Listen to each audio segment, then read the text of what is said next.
what I realized is that if we don't cultivate and develop leaders in this organization, we are going to be limited in how far we can take this organization.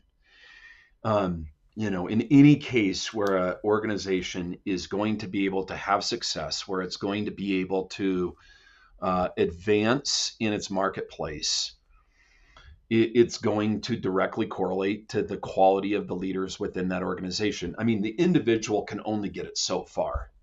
If you don't have leaders in the respective business functions that are required for it to be successful, you're going to be hamstrung in how far that business can go and how much it can scale. And so, really, that's just the reality that every entrepreneur, every leader faces.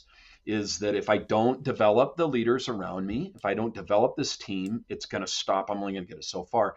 And then the second reality is that if we don't develop these leaders, they're going to leave. They'll go somewhere else. They will not continue to be part of this organization because at some point, quality leaders are drawn to leaders that they respect and that inspire them. And so if we can't be that, if we can't institutionalize that in our culture, then the people we need to be successful are going to go provide that in another organization.